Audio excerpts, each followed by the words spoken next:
go. What's up, everybody? Welcome back to Nick and Nat's Patty Whack. We're here in the basement, chilling, wearing a black T-shirt. It's kind of hot. I thought that'd be smart to walk around this morning and not shower and wear a black T-shirt. And boy, did I forget how fat I was. No, black T-shirt's great. You put it on, you look in the mirror, and it's like no one's gonna know a fat guy's under there. Yeah, yeah. Let's just tighten this thing up here. Exactly. Real quick. Yeah. It's the best misperception. I love it. Exactly. I can tell. I'd be the woman that wears heels all the time. You know, it's all the time. I'm just kind of like black T-shirt. Let's go. Let's mask some things I could just fix myself. No, like go on a diet. No, let me wear a black T-shirt. No, but we were actually talking about it a second ago. I caved today. I have been a good boy, and instead of drinking beer, and very good boy by this, I've been drinking vodka sodas, which is helpful for losing weight. But you can't drink those like beer.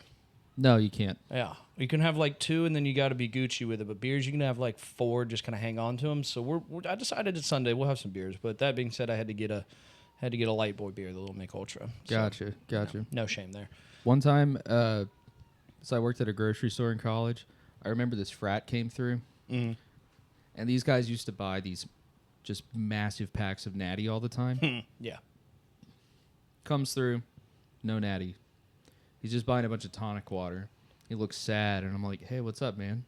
He's like, "We're all trying to cut weight, so I'm just drinking gin and tonics now." Oh no. And like his girlfriend was there, and she's like, "Bradley, you can drink beer if you want." And he's like, "No, I can't. We're all doing it." Babe, I gotta lock in. Yeah. Anyways, I guess part of Rush Week is you become the women from Mad Men. Yeah, that's one way of doing it. It might be, yeah. Yeah. Frat bros are fun. I lived with frat bros for 1 year, and it worked out very well where I didn't actually like stay around for actual frat things. So It was not like I don't know anything about the fraternity they were in that the average person wouldn't know about them. But sometimes I would come home and they would have their like lineups later that night, and my roommate would be prepping for it. And one of the things that made me laugh so hard for days was I walked into our kitchen. We had a small kitchen, and he had, because I think there were like 6 pledges in that class. He had 6 half-gallon jugs of milk, 6 hot peppers, and an extra toaster of like a conventional toaster oven things, like one of those, and put 6 different tall boys in these ovens. Not hot, but like warm, like the lowest setting it could go. And I was like, what are you doing? Because like I've heard fraternities that'll like physically abuse people and then cause like real problems. Then I'm like, is this your punishment? And he's like, yeah, I'm going to make them chug milk, and then they got to chug a warm tall boy. And I was like, you guys are fucking goobers. It's very rude behavior. Yeah, that's like the meanest thing you'll do is like, no, you got to drink a lukewarm tall boy after drinking milk. I'm like, all right, you guys are probably a good example of a fraternity. These are guys that are going to go do something with their lives. Because what you described, I think I've done accidentally on my own. And like nobody forced me to do that. I don't think I necessarily learned my lesson. I don't want to do it again. But I don't have anything that I'm like reaching for. I was like, I changed my life after that. Yeah. You didn't have like a groundbreaking moment like that. You just did like, shit, that hot pepper was too hot, and then you melted for 3 hours. Yeah. Meanwhile, these frat bros are like, no, I'm gonna make you do it. And you're like, all right, whatever. Oh yeah, and then I like got milk, and then like I was like, time for beer, and then I was like, it wasn't in the fridge.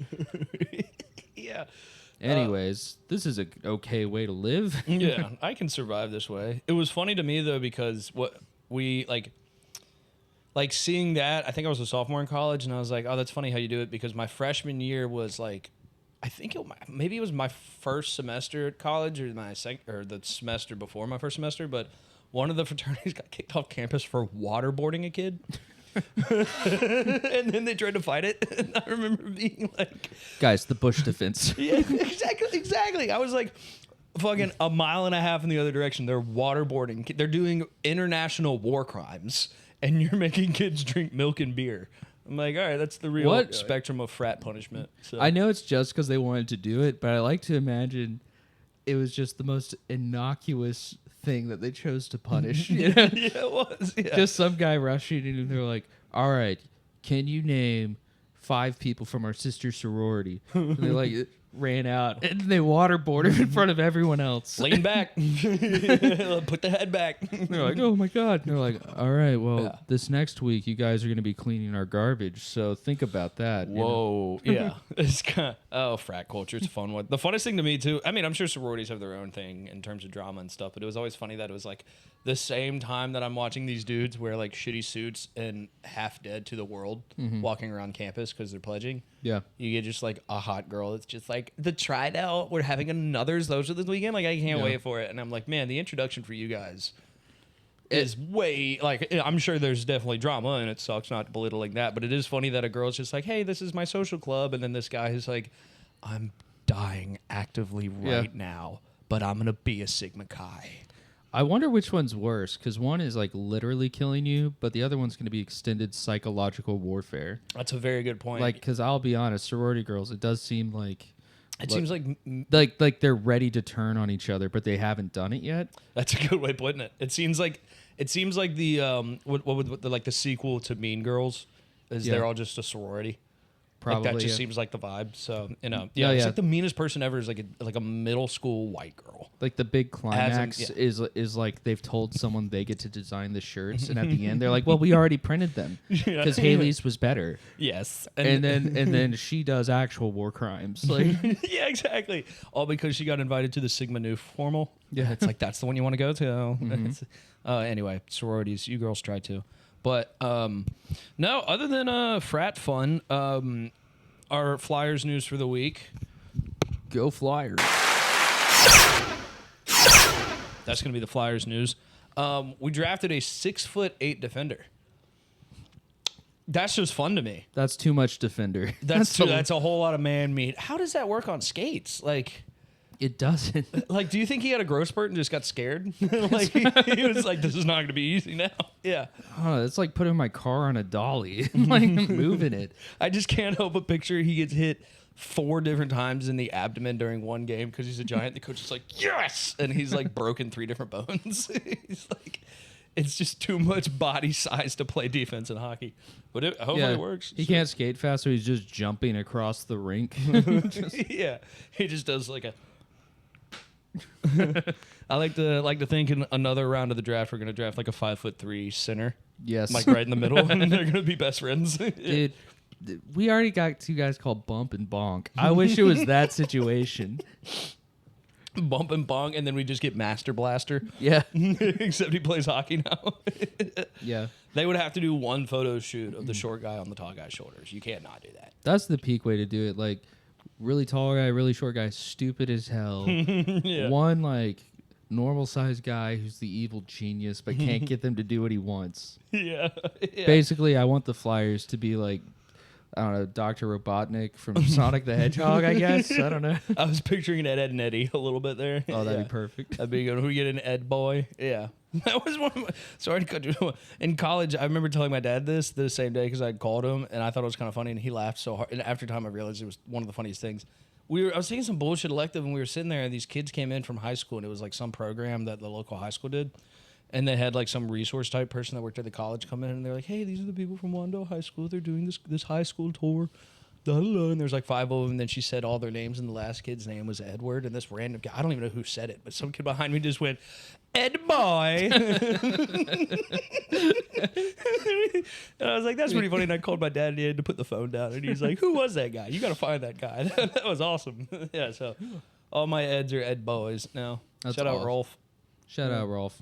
But no, so that's very exciting. The Flyers are going to have a 6'8" dude on skates who's probably going to get hit in the stomach one time and call it quits. So that's Yeah, or he's going to leave and do like, I don't know, like prosthetic stuff for horror movies in the future. yeah.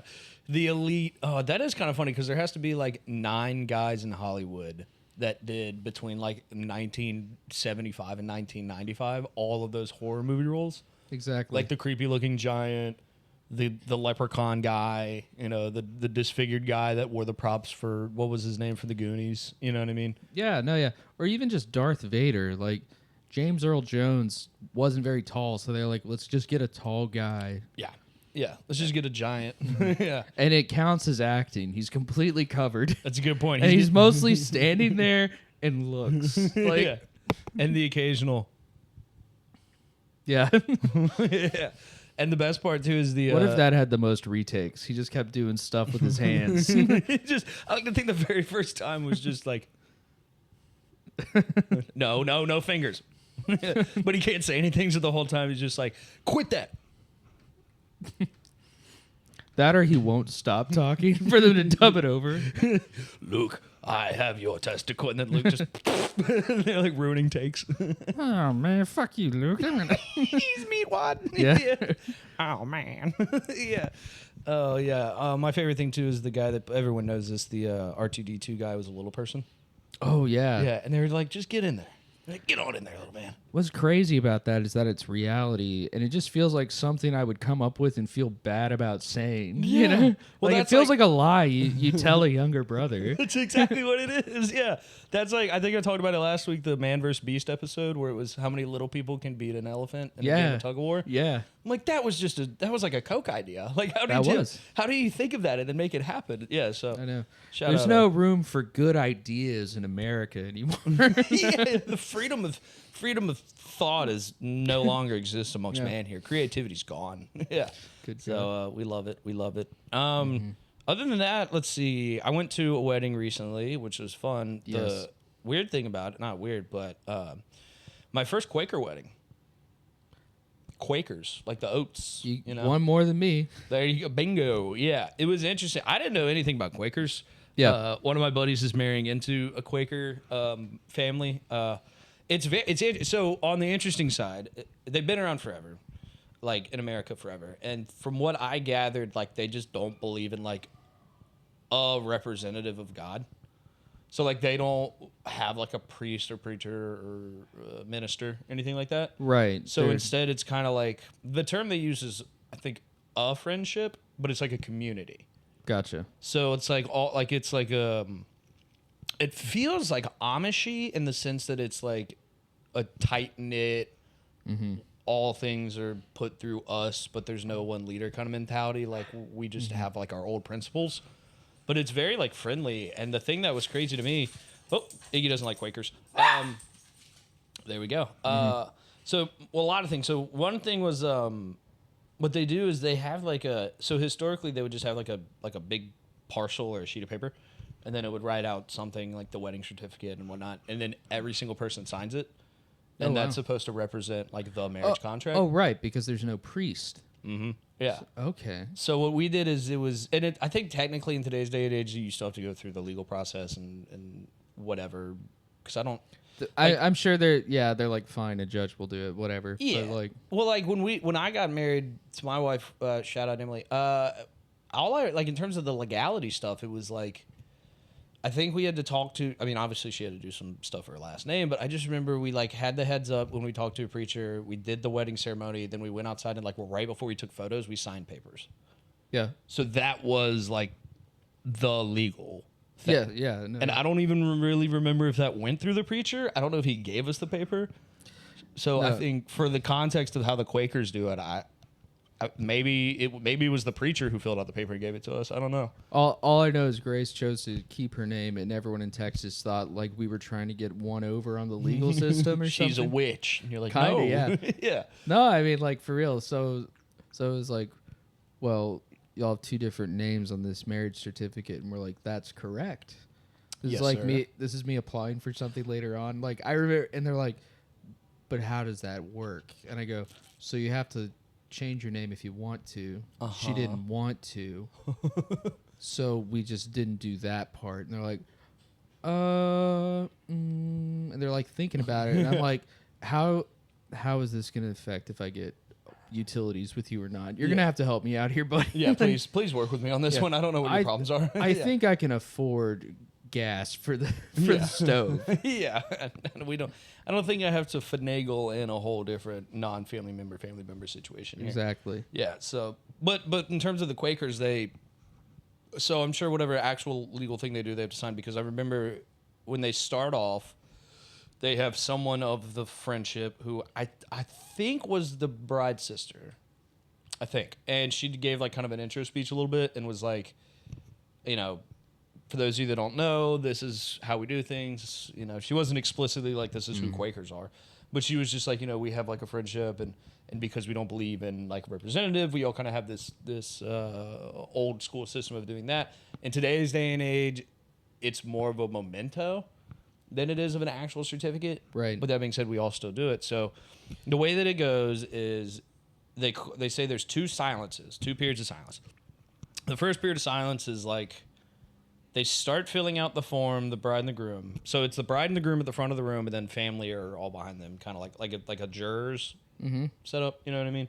Oh, wow. Like we in court, baby. No, but so they're facing everyone, and so the beginning part is bride and groom start filling out the paper, and then the groom goes up to say something, and then the groom's dad, shout out Mr. Stevenson, who's a Southern lawyer, so you know he had a little slow. I'm not gonna impersonate him because I can't, but he had that extra slowness with a little bit of a Southern twang in there. Bit of a draw. A little bit of a draw here on today's, you know, like it wasn't like a Beauregard Thompson the Fourth here, but it was like it had a little bit, so that was kind of nice. And then You will find my client can get married and should get married. his dad has a PTSD moment. He goes, "Now you say this man is guilty, but you've got no evidence." And he's like, Guilty "Dad, of Dad." love. Yeah, and then he ties it back in, and we're like, "Oh, it was a bit. All right." So I love it when it lands. Yeah, Frank, come here. One of the worst ones I saw was an improv one.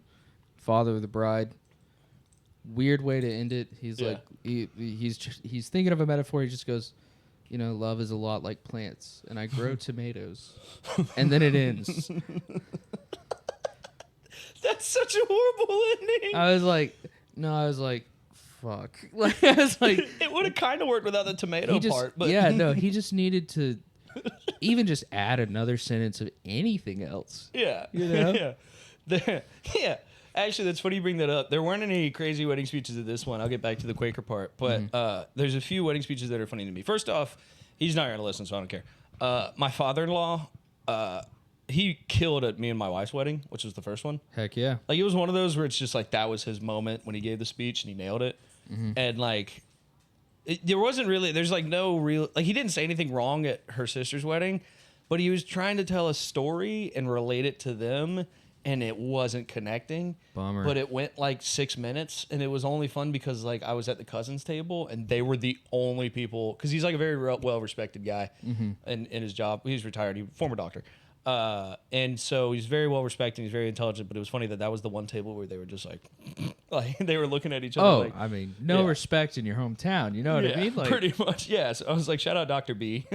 my brother's a doctor. We bring up his shit all the time. Like, it is very funny that it was like, because he was, and I only joke about it because we're stand-up comics, and like, yeah, we understand that when you're on the microphone and you're trying to say something to elicit like a feeling, it is a literal stars aligning moment. Like, if you're like a really, really good comedian, even them, they'll still have bad nights. You know what I mean? So it was very funny, like watching him, like, it's like watching a brand new comic go up and have a really good first set, and then they go up and do their second set, and they try to do it again, and it just bombs, and then you're like, oh, I know that feeling. Except this is in the real world, so I guess. no, yeah, there's consequence. There's pictures. Yeah. It's the one shot. It's a bummer. Yeah. So, but technically, he didn't like, you know, agitate anybody or say anything bad. It was just like a little bit of a boring drag. But the one thing that was my favorite was another family member, a cousin of mine.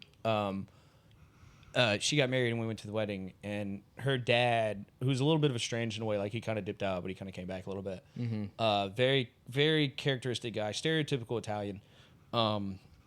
Just take that how you will. And he goes up and he gives a speech at her wedding, and you know, the ceremony happens, we're all at the dinner, we all just sit down and have dinner, and he goes up, and bride and groom are standing up there, my half sister's cousin, it's a weird thing. Anyway, they're standing up there, and he goes up, and her dad goes up and he starts talking. Hey, I'm toasting here. Yeah, he's basically Everybody. like, hey, yo. No, but he goes up and he goes, he pulls out this nurse gown, and he goes, props. this is the nurse gown Using from the day. props. He saved it, and he used props. He's carrot topping. And so he holds up the gown, and he gives this, it's weird he has it, but he gives this impassioned speech that goes for like a minute, and he's like, you know, this is beautiful to see you grow up, and I've had this for all this time, and and it's just a great memento. And even so, it still has, I swear to God, he said, it even has the blood, piss, shit, and schmegma on it from the day you were born. Oh. And the whole room stood still. And I was looking at I looked at the bride, and she was like blacked out. And then I looked and I saw my sister, and she was like, and then like a friend of mine that was kind of related was just like, and my brother and his friends were like you see like 6 different faces react to this moment of this guy just saying schmegma, which isn't even the right term. So it was already just like, yeah. I mean, there's 4 different body fluids on there. You still found a horrible one. One that like y'all gravitated towards. You said there was piss and shit on it. Yeah, Like, that's already a combo. It was piss, shit, blood, and we're like, all right, you didn't have to say the first 2 parts, but then he threw in the 4th one. Yeah. And I was like, dude, so now that you're best. married, you can clean it. Yeah. And I was like, to my sister later, I was like, that's your family.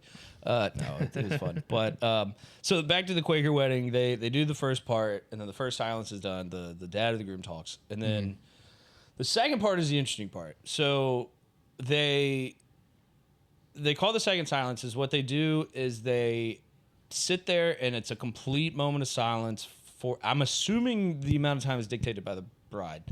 For us, I want to say it was like I'm going to exaggerate, but exaggerating, it felt like 25 minutes. Realistically, it was probably 15 of just like pure silence. You know, she could just choose whatever she wants. It'd be hilarious to make it a 2-hour silence.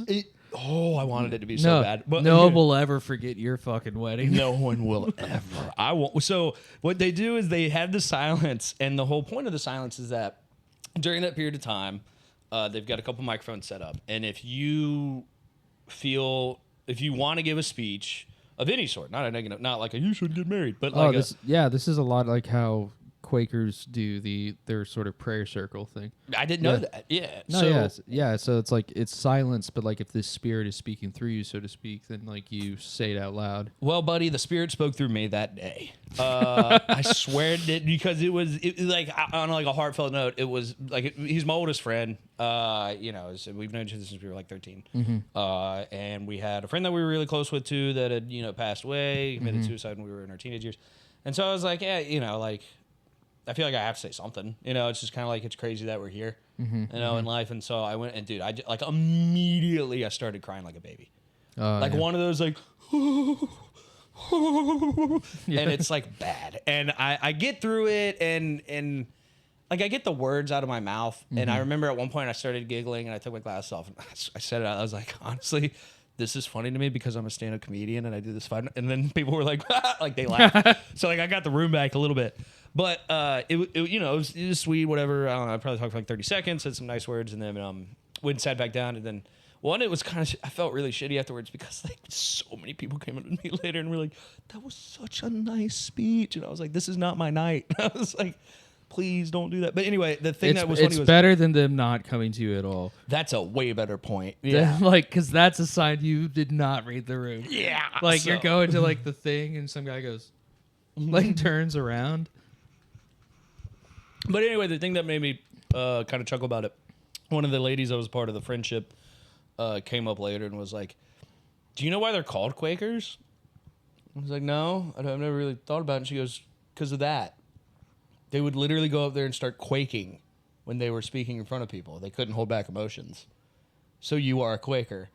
And then like my wife was nearby, and I was like, and she was like, oh, like we had that little moment where it was like, no, I'm a Quaker. But that was about it. Other than that, and then of course, we danced, we had a lot of fun. But that was interesting. It was just like the most silence I've ever had in probably 15 years. Yeah. I was gonna say, like, y'all, anyone else listening to this podcast, y'all know when I have an off day, because then it does kind of become your monologue, and I don't blame you for that. Talking. I don't blame you for that. I just have these moments where I'm like, I can't jump in. Oh man, I should have written something down. And you're just like a trooper, just you're going through it. Just like, dude, I grew up in the Murray household. We did not shut the hell up. Yeah, you're like, let me see how many phone numbers I remember. And you're just kind of. I'm gonna start. I got like 15 in, and you're like, yo, I got something to say. I'm like, yeah, let's do it. And all I do is I add a phone number I know. I'm not even like pivoting the conversation. 834-7. I'm like, yes. So. But that's it for me. It was nice. Shout out my buddy Henry getting married. That was very sweet. That is. Wedding was fun. That was That is next to the most eccentric wedding. Well, not really eccentric. There's the most unique one with that and the one that me and my wife went to about a year ago. That was a Chinese Mexican wedding. So, weddings can be cool if you get some curveballs. If you tell them it was Chinese Mexican themed, if you tell people that, then they will think something completely different happened other than will. two cultures coming together. Yeah. They'll think, what the fuck is going on here? Are you talking about the food options? Like even better, dude. Yeah. No, like the groom showed up in like a Western outfit after the ceremony, showed up in a Chinese outfit, like Oh, like hell yeah. like an official like traditional Chinese like wedding garb. It was fly as shit, dude. Heck yeah. I don't think I've ever worn anything that fresh and probably that expensive in my life, and he's just rocking it. I'm like, come on, dude. That's what it's about, man. Yeah, and he's a Texan too, so it's like Texan, but he's got like Mexican blood through his probably both parents, but he's Texan. So Yeah. it was just like a Texan dude with a lot of cowboy hats there, and he's rocking a fucking full blown Chinese groom fit. I'm like, come on, dude. Heck yeah. You got to rock it. You got to lean into it. You got to rock it. Mm-hmm. I've seen white guys wear kimonos where they were a little shy, I could tell. And it's like all or nothing, baby. You got to believe this is you or don't fucking do it, you know? This is your wedding. Live it up. Exactly. Did you have cowboy hats at your wedding? Or is that not a big? Your family not one of those kind of Texan families? Yeah, my family's not like that kind of Texan family. I guess, I mean, older guys definitely still wear bolo ties. Okay. Um, Okay. So like it's kind of interesting. There is like a divide of like like anywhere east of Dallas, other than like south and Houston, I'd say, there is this sort of Connecticut ass thing happening where there's a ton of rednecks or whatever, but for the most part, anyone that's like kind of coming up sort of tries to dress metropolitan.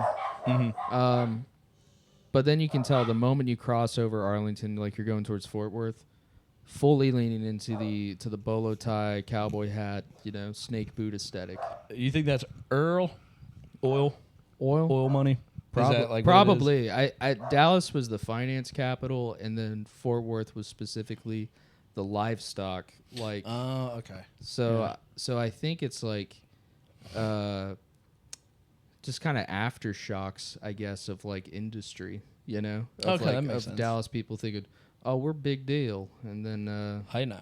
yeah, and then in Fort Worth having a Ford F-350 that's never been scratched in your life, but you're like, yeah, I'm a real ranch boy. Hey, you get me out on there. I got the tools. Yeah. I ain't never did, but that I always wondered that about Texas too. Is well, one is that the money capital is Dallas. Like that's where the wealthiest people would probably go. Like I'm sure there's a lot of different sectors. There's a ton of splits, and Dallas is hated. Some of it's deserved. I would say, yeah, Dallas is a very wealthy area, and they absorbed a lot of the oil money for their size. Okay. Houston produced a lot more oil, Yeah. but like Highland Park is this little city within Dallas that has its own, laws and rules and everything. It's like an actual city. Yeah. Yeah, like median home price is like $1.5 million. It's fucking insane, and it's very clear that they're not joining Greater Dallas so they can just keep funding their own police departments to pull over any car that's more than 5 years old. Like for real, driving through Highland Park fucking sucks. Yeah. They don't want you there. They don't want you there. They don't. You smell like not money. No, yeah. Yeah. No, I mean, I knew a guy that like he was an older guy. He gave like a $300,000 grand piano to his church. And it's like, I mean, it gets you social credit. I guess.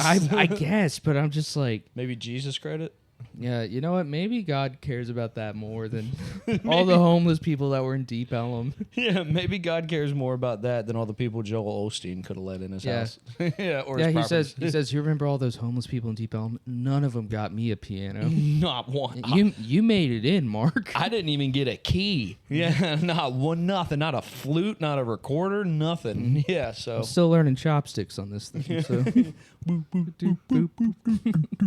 Well, also, is oil like is that I don't know much about Texas regions. I always feel like when you think of Texas, you're like Dallas is cowboy hats, Houston's is thick people and Latinos, Austin's hipsters and former hardworking folk. Yep. and all the oil is somewhere in the country lands. Is that right? Kinda, yeah. I mean, Oh, and San Antonio's chill. yeah. So like Houston's also kind of a port city. Like it's pulled in a bit. Like Galveston and Beaumont are where the real ports are. But yeah, like Texas, massive amounts of oil. Definitely in the 70s, wealth just skyrocketed. A lot of the financing from that came out of Dallas.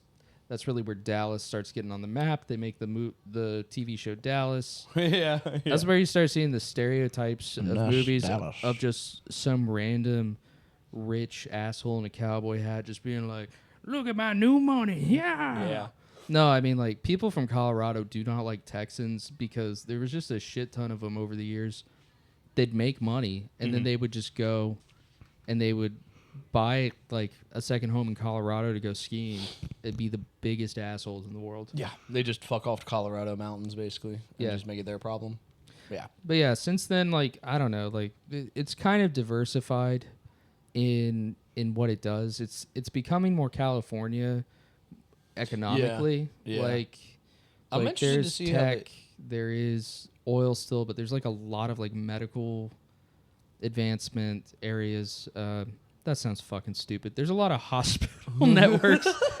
Yeah. The doctors are hanging out. Yeah. All them doctors out there chilling. Well, people like to be somewhere they don't have to pay state tax on, so that's makes sense. That's pretty cool. But you get what you pay for. There it is. Well, Yeah. that's why all of the Texas stereotypes are why I love King of the Hill so much. Yeah. Is because it's like even that show will make fun of it, but then it's like my dad is Hank Hill. Like every white dad is Hank Hill to some degree, and then that one is also just like, yeah, we're here in Texas, you know. I miss that kind of guy. It felt like that was a specific chill type of guy that was around during my childhood. You know? Yeah, that was the neighborhood dad that like channeled his testosterone into like yard work and maintaining his property. Like he says to his kids, like, I don't like to talk about politics. You know, like says that to his kid. Yeah, hey, we don't talk, but deep down we know. Yeah. We know. Yeah. No, yeah. That's the best King of the Hill episode is when, because that one, actually, as a kid, it kind of taught me a fun lesson. It's when Hank Hill got to shake George Bush's hand. Oh, he lost all respect for him because it was a weak handshake. Yeah. And I remember as a kid seeing that and being like, time to get tough. You know? So shout out King of the Hill. Well, other than that, let's see. You were telling me earlier your therapist had some really fun ideas for you. Yeah. About yeah, wait, you tell it. No, yeah, sorry. We're spitballing through things to talk about. And like I'm trying not to talk about work too much because that's not gonna be fun for you guys. It's not fun for anybody, including yourself. But I was specifically like talking to my therapist, and he was like, "Well, I think you should like reevaluate some of the meds you're taking." And I was like, "Yeah," and he goes, "Well, I don't want to like alarm you, but you seem like you may be kind of manic lately." I was like, "What do you mean?"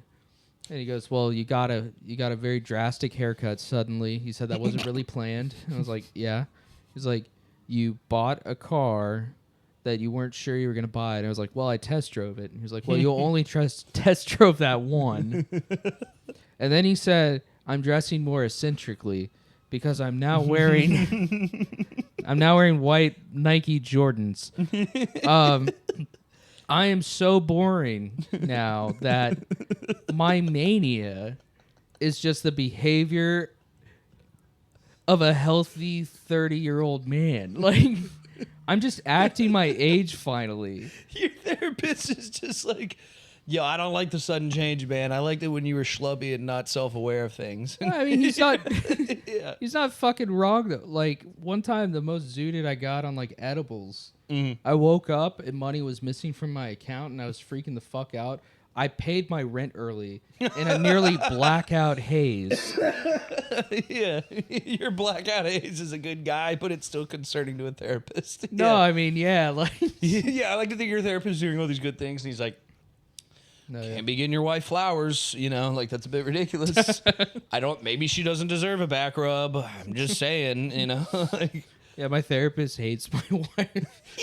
Even though I never met her, like I haven't talked bad about her. He's just like, someone's got to be responsible for all this bullshit. and it's not even like a weird love triangle thing. He just does not like your wife at all. He's just like, Yeah. he's He's that like, fucking person you live with. And you're like, dude. it's like, I want you to go to the subreddit r/truecell. What? Wait, didn't he? You told me before too. Didn't he basically just like chat GPT your shit? He did. Part of it. He was like, well, maybe you might need a mood stabilizer. And he goes, and he said in front of me on the camera, he goes, we're going to ask AI real quick. And I hear him running away from that. No, he typed it in, and then he read me the results, and he goes, see, that's exactly what I was telling you a second ago. And I was like, it's not fucking real, dude. Like, of course it's going to answer the way you want to hear it. Yeah. No, it's frustrating. I like him a lot, but between this and him telling me he listens to Tool, I am kind of like getting scared of his judgment. Yeah. That is really funny that there's like an exact line of what what someone's musical interest is, where you're like, no, yeah. Like obviously they come in and they're like, I'm a big Insane Clown Posse fan. You're like, maybe you're not my therapist, you know what I mean? But then there's like a thin line where it's like, yeah, I really love Steely Dan. I just hate everything they did before 1980. You're like, all right, you know what? Like, dude, you're weird. Like, Paul McCartney is everything, just not Wings or the Beatles, just the solo work. Yeah, George Harrison was actually the best out of them all. You're like, dude, that's brutal. Yeah. At least Ringo, there's a quirkiness there. Yeah. George Harrison. It is. I was he only wrote one good fucking song with My Guitar Gently Weeps. And so now every Beatles tribute where it shows the stuff they did afterwards, they cram that one in there. Yeah. It's like, at this point, you just need to show his wife cheating on him with Eric Clapton. Yeah. So we learned something new happened. We need some evidence here. My favorite thing about the Beatles is I kind of like their music, and I wasn't a big fan of them, but just because I was a dumb college kid and I had to take a summer course, it was a really cool course. But like the only open one that looked kind of cool was like, it wasn't the history of the Beatles, but it was like their four of their better God, what were they? I might have talked about this before, but it was like four of their albums that they had made, and it was like Sgt. Pepper's Lonely Hearts Club Band. Is it Yellow Submarine? Is that the album, or is that just a song on the album? I think that's the album. That's the album, and then the Mystery Magical Tour, or maybe Sgt. Pepper's Lonely Hearts Club is the Yellow Submarine. Anyway, Sam Wolf, if you're listening, comment. Please comment. I know you know exactly what we're talking about. If this is evidence of anything, I learned half of what I should in that class. But it was four of their bigger albums, and one of the common threads was just like, hey, we're all musicians, and George Harrison's like, me too. What about this? And fuck you, George Harrison. Shut the fuck up, George. Go back and play the guitar. And then it's like John and Paul are getting in a fight, and George is like, yeah, but what if we try? Shut the fuck up, George. All right. Like, Not wrong. I like to think the entire band's chemistry was built up to them being like, ha ha, Ringo, shut the fuck up, George. Like, pretty much. So I do feel for George Harrison a little bit. But yeah, at the end of the day, if the best songs you have are the what you said and I Got My Mind Set on You, which is really just a pop track. It's kind of like, maybe you hit as high as you needed to hit with being the better than Ringo Starr musician for Beatles. Let's be real. Yeah. No, for real. But no, it is it was a fun class. Garden. The Beatles. The Beatles, they're a fun little group. Anyway, yeah, so your therapist is probably the best therapist ever. So hook me up with them, so I can get on ChatGPT. There we go. Big time. So another thing. Just tell him how I actually did a comedy, because he asked me. I go, "Oh, I crushed it," and he was like, "That's great." Buddy, Nick had a killer 5 this past week. He's like, "Really? No." Yeah, your therapist is just denying your comedic quality. No, you're going in. You're like, look, I know you can't confirm or deny what Nick told you, but this is what happens. Well, let me just tell you. Yeah, I like to think, and I'm like, yeah, Nick. Actually, he had a really good set. We do this comedy thing. He goes, nah, I bet he didn't. To be like, I mean, he did. Okay, it's like I watched it, but no. So I feel like it's pretty obvious. We might have talked about it already. The World Cup being in America is very fun for me. Football. So, former guest Omri Lewin is Brazilian. And so, I feel like for Americans, it's very fun. For Americans, there's 2 types of soccer fans. There's I feel like there's the ones like myself that like kind of just picked it up and actually like it for what it is, and kind of like will find friends. And Brazilians. And Brazil, and that's it. That's the dividing line. No, but it's people like me, and then it's people like Portland people that like want to have the identity of like, yeah, I like sports, but not that shit. That's so simple. I actually like soccer. So I get like so many USA fans are like that. And like me and Omri were like butting heads because we do that. And we were watching an Arsenal game a while ago, and I did the old classic, if we really cared, we'd win. Oh, yeah. And then Omri like actually was arguing back. He's like, no, you can't. And then these two fucking circle rimmed glass honkies that smelled bad who are sitting near us were like, yeah, okay, America's gonna be good at soccer if we tried it. And I was like, first off, you're on my team. Secondly, you don't watch any other sport to back me up on this. So what are you talking? But it was one of those moments. I tried soccer and I wasn't good at it. So clearly all of America wouldn't be good at it. I'll have you know, with the institutionalized racism that all other sports have, that's not found in soccer. And so subsequently, America would not be good at it. That is the most insane thing to think, that soccer wouldn't have institutionalized racism. I've seen the way Italians talk about people on the Italy team.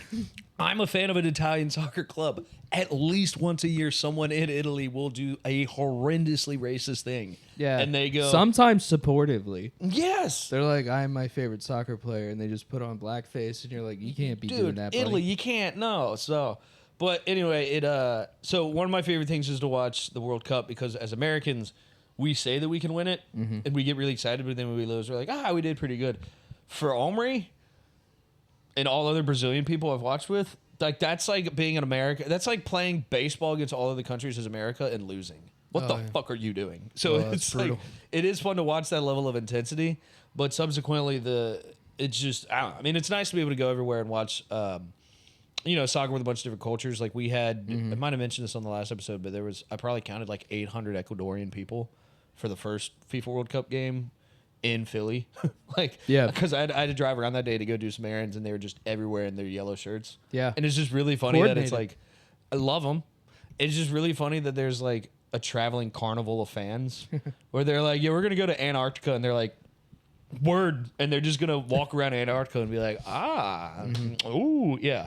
That's it. They don't care where they go. And they're nice people, thankfully. But it is kind of funny that they're just like, put us in a dump yard. We're going to wear the Ecuadorian shirts and we're coming. And I'm like, yes. So the G trolley pulls into Antarctica with them on it. Playing the national anthem. Yeah. Excuse me, is this Lemon Hill? And then next thing you know, there's a generation of penguins that have Ecuadorian jerseys. Yeah. Football. That's awesome. The interesting thing I bring all that up to say is I was watching a game with Omri, and we were at I don't know. I feel like if I say it, I'm gonna get tied into this drama cycle. But we were at this bar near Center City, watching the game, and it was fine. It was fun. Like we'd gone there a lot. It's near a place that there's an open mic during the week, and Omri goes there way more than I do, so he knows the staff, and they're cool people. And we watched the game, and we lost, and we were like, whatever, and we had fun, and we left. And then Omri texted me the next day, and he was like, well, that might be the last time we go to Good. And it's an Instagram post. Some girl got drugged and like complained to the owners and the staff. And they're like, yeah, our security camera footage just doesn't work. And so now that place is like done. And it was that night we were there. And it's one of those things where it was like both Omri and I are married dudes that did not leave each other's side. And so it's like when you hear that story, your first thought is like, you want to be like, okay, well, like I did. And then you're like, oh, well, yeah, obviously. Like we know each other. Like but it was a weird moment of just like, that's a shame. Yeah, so that kind of sucked. But that being said, there's an Instagram page that... I will say this lines up completely with all my experience at Good. Yeah, we'll just say the name of it. It's Good.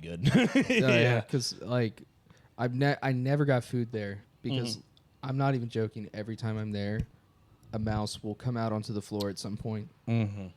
Yeah, it like just every time I'm there. Like I just go. I'm like. I get something in a can or a bottle. It comes out of the bottle. No, exactly. Yeah. You're like, oh, that's right. Rats don't have bones; they have cartilage. Yeah. Just come to, but I'll be talking to Grace, and then like I'll just look down, and he's like standing in the middle of the floor. Yeah. Just. Yeah. Actually, on a lighter note, speaking of rats, I was since we'll get away from the sad stuff, I don't even know why I brought that one up, but So I went to College of Charleston, and recently I was on a bachelor trip, and one of the brothers of the guy who was the bachelor was also going to College of Charleston. He's like 3 or 4 years younger than me. And I was talking to him that at college there were 2 cafeterias that you go to as a student. Gotcha. And it was Liberty and City Bistro, so it was Shibberty and Shitty Bistro. So shout out Shitty B. But Shitty B, when I was there, shocker, bro, had such a rat and wasp infestation that they shut it down for like 6 months of the 9 months we were on campus. And the thing that was great to me was they didn't know what to do to make up for it. And so we had this like school mini mall food court kind of thing where there was just like knockoff, like Jose Mole was like a burrito place and stuff. And they're like, hey, you can just use 1 free meal swipe to get whatever you want there.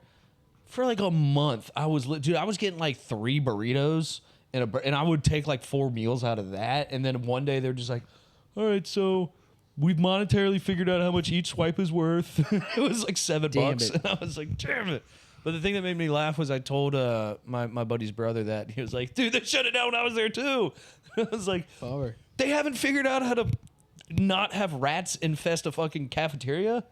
No. Like, how do you not fix that? That was like a 4-year gap where you shut the whole building down and then they're like, nah, it happened again. It's like... I don't know. I have mice in my house right now. And... Yeah. I hate them. I hate them. They're bad neighbors. They're horrible neighbors.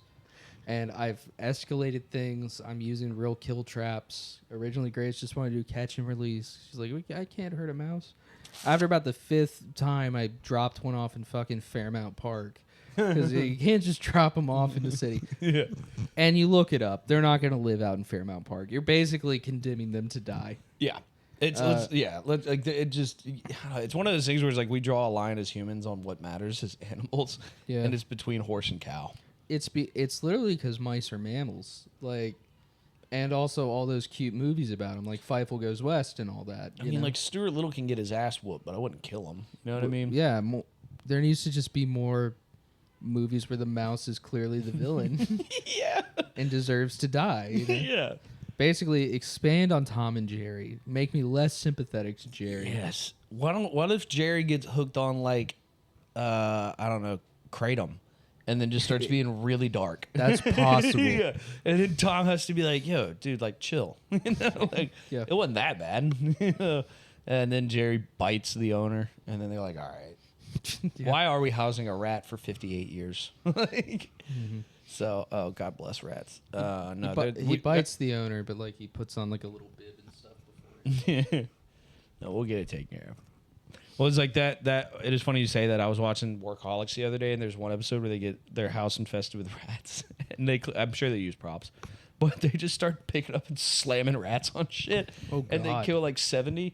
It's clearly props. Oh god! But it's just like they're just like and they throw it and it explodes, and I remember being like, I was like, this is a little uncomfortable to watch, but then immediately after I was like, oh, but it's rats. Yeah, it's like we're supposed to not feel bad about killing rats. It was like I don't know. Anyway, I don't live in New York, so they're not too bad. I've been lucky. All the ones that we've had I've caught with traps. Yep. They've all died. Sorry. But as long as it's not a wax trap. Oh, no, I don't like doing the sticky trap stuff. You can't let an animal peel its face off. Yeah, I mean, I generally agree with that, yeah. Hey. Yeah. Oh, I was going to say. Oh, I should have brought you an extra beer. My bad.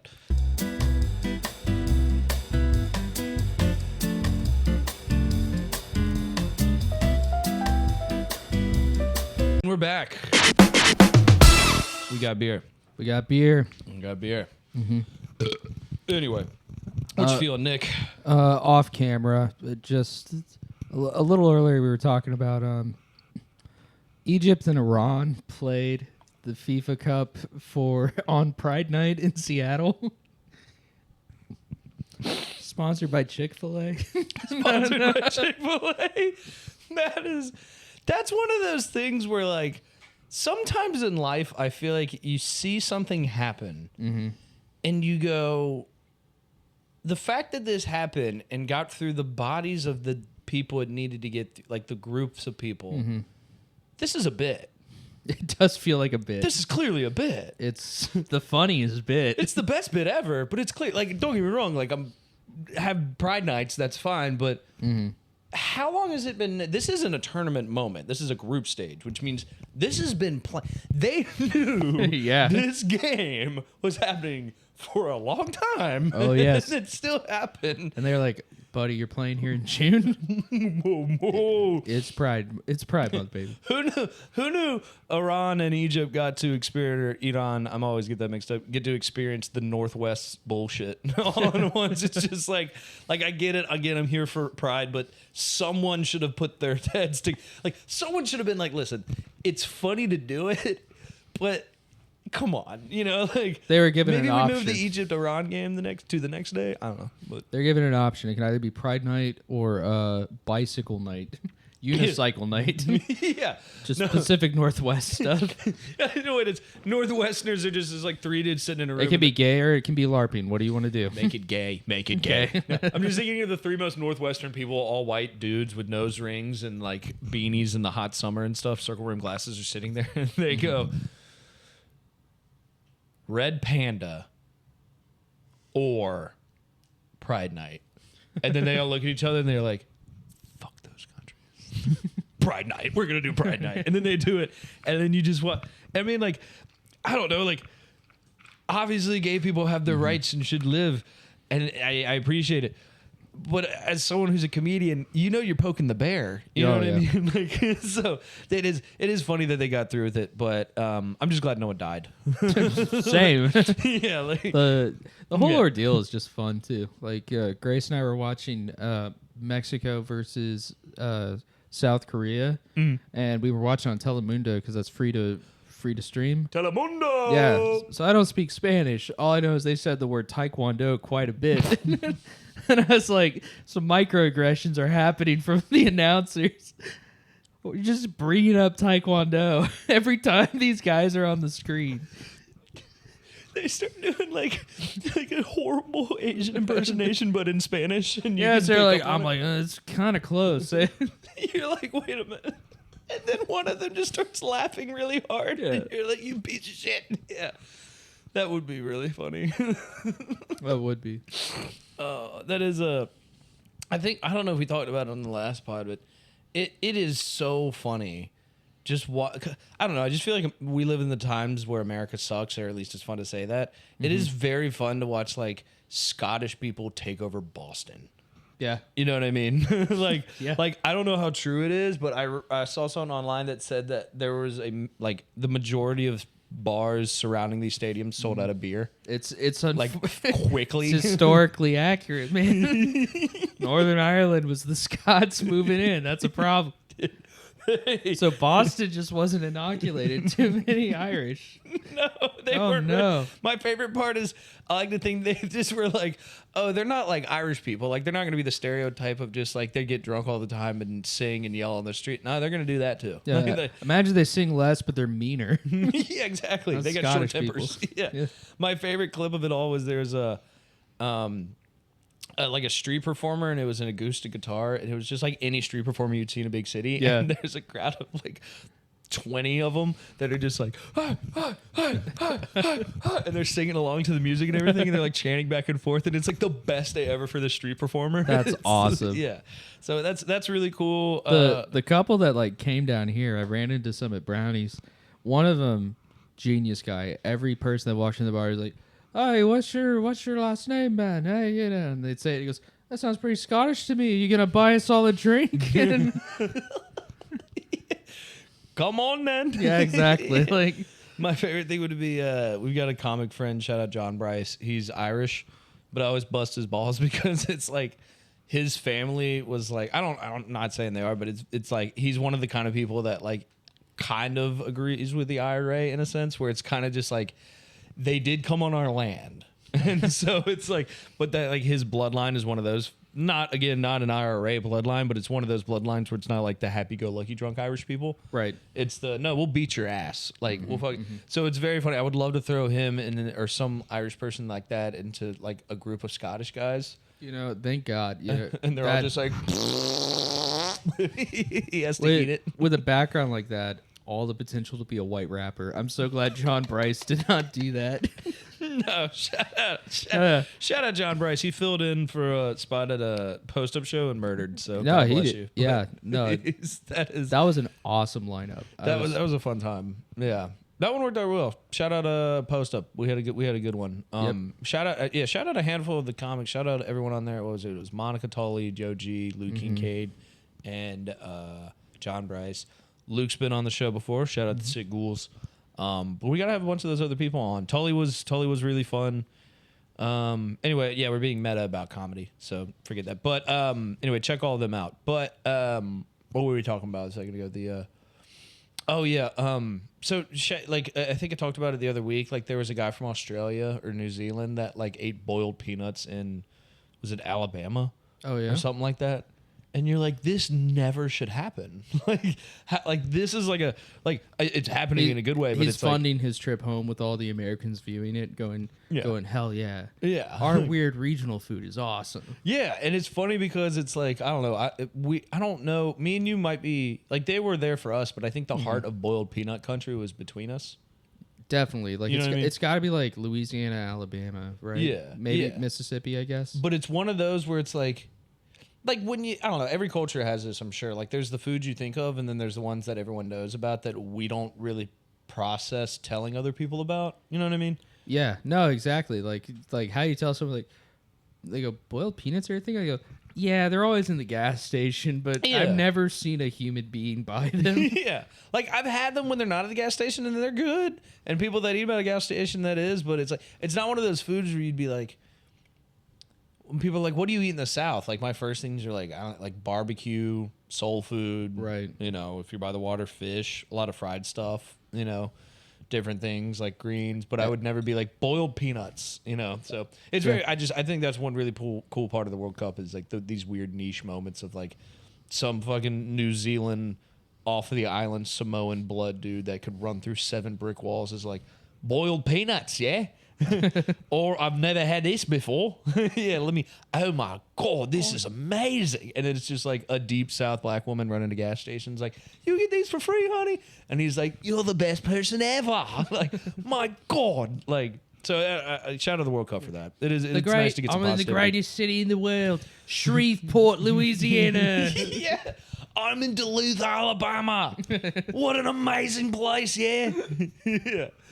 Go Cornhuskers. Come on then, Nebraska. So I think that part's been really cool. So That is really cool. Philly, you know, we've had a handful of I'm trying to think of the big cultures I've seen come around. Ecuadorians were massive there. I don't think we had any Scottish games. Croatia, I think, played. So I've been seeing some Croatian people. Yes. Yeah. But it's like, it is really cool. You know, again, there's a lot of cities like Boston that have been blown up like that with Scottish people. But I don't know. It's just, it's like the epitome of why you should travel, you know? Yeah. It's just, we get to be the ones to see other people do it. Yeah. You know? Sometimes It's you got to be a fish inspiring. out of water in life. You know what I mean? Yeah. Why not? Fuck it. Yeah. Japanese fans cleaned the stadium in Dallas after one of their games. Dude, nothing makes you feel better than the Japanese soccer team. Oh, yeah. Good people.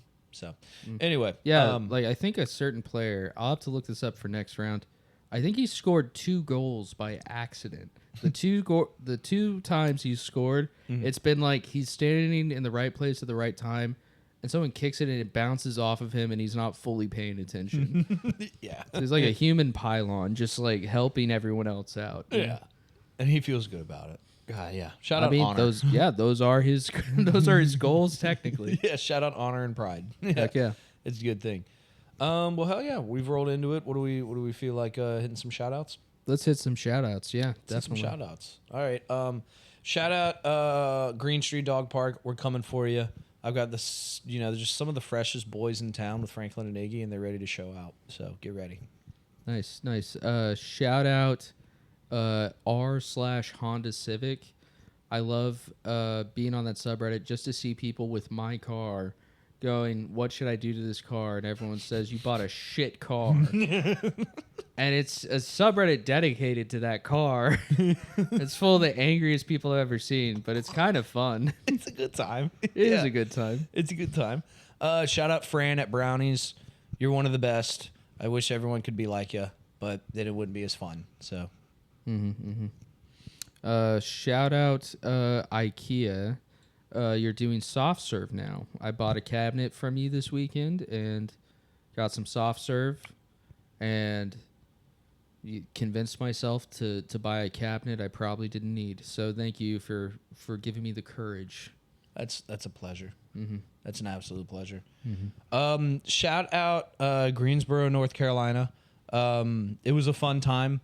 You kicked my buddy out of a bar in one of the funniest ways ever on him, and it will be a memory I will never forget.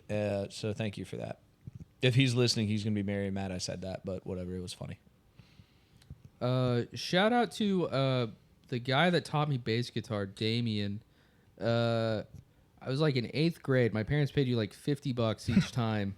That was fun. I learned bass guitar. I can play regular guitar now. I'm sorry I just kept making you teach me Zelda songs, but that's all I cared about. I didn't even care about rock and roll, man. Thank you for dealing with that. Shout out Damien, dude. Come Yeah. on, man. Shout out the Mortal Kombat fighting series. I recently got into playing those games again. You got to respect a franchise that made such a long story that they just made some gamer mind fuck bullshit where they were like, oh, we just deleted the universe. And then they did it again 10 years later. And it's still a fun game. And they're cramming in horror movie characters. Oh, dude. That's what it's about. It's a good time. Now, granted, I don't have the level of tism where you like know the methodical way of playing to be good at it, but it's a fun story and I like pushing buttons. So shout out Mortal Kombat. Shout out Mortal Kombat. Shout out like arcade cabinets. Shout out Deathball. Like I think that time. we're in a prime time in America. People want experiences. They want to go out and they want to do stuff. Shout out arcade cabinets. It gives me something to do when I'm like at a bar, especially if the bar did not make it to where I have to put in fucking quarters. Shout out Deathball. Like you play soccer as wizards and you jump through the air like you're a 6'8" Philadelphia Flyers defender that's about to come on. Yeah. Shout out Kazakhstan. Shout out Kazakhstan. Well, actually, that's a side shout out. Main shout out. Shout out Philly Brewing Company on a similar note. One, you let me run an open mic there, and it's a lot of fun. But two, one of the best pinball rooms in Philly, which I've recently learned, hell of a following. Those pinball wizards, there's a lot of them, and they're ready to go at all times. Like niche hobbies, like pinball. Oh my God. There are people that they're planning their vacation around it. Like it's insane. They're like, where are you going this year? And they're like, Des Moines, Iowa. And you go, why? And they're like, they have the Last Kiss pinball machine still in. And you're like, pinball kind of seems the same to me. And they're like, not to me, brother. Because I want to rock and roll all night and party every day. And then the tongue drop. Yeah, exactly. Yeah. Let's see. What's another shout out? Shout out Steven Singer. You guys have a fantastic product that I have kind of stalled on a little bit that I need to step up, which is the Gold Dip Rose. It makes for a great design and a way to show eternal love. So, shout out that. That's beautiful. It is beautiful. Shout out the Buddha because I know that material attachments are bad for me. And Grace, if you're listening, that's why I'm not getting you stuff from Steven Singer. Because I've discovered Buddhism, and I believe that attachments are bad for us. And that's why Nick's always been more enlightened than me. And that's why I bought a car recently. Because I'm not attached to it. Your therapist is the best. Yeah. Yeah, let's see. I don't know, man. You know, I think I got most of my shout outs out. You know, shout out my buddy Cameron Leedy in New York City because he said one of my favorite things ever. Michelob Ultra is like a Bud Light with a polo shirt on. Oh, that's nice. And subsequently, shout out Michelob Ultra. I can drink beer and not feel as fat. Nice. It's a pretty good lifestyle. I'll take that. And I guess with that in mind, PBR is just Budweiser with flannel on. That's what it's about. Honestly, yeah. We can just like start cutting these down, yeah. Yeah. We've got a graph coming. Gans is Budweiser with the hard R. No. Budweiser's the one with a light A. Yeah, I guess so. Yeah, exactly. Bud Light, though, is a fun time. Yeah. Oh, we're having fun. We are having fun. All right, and my final shout out Gay Pride.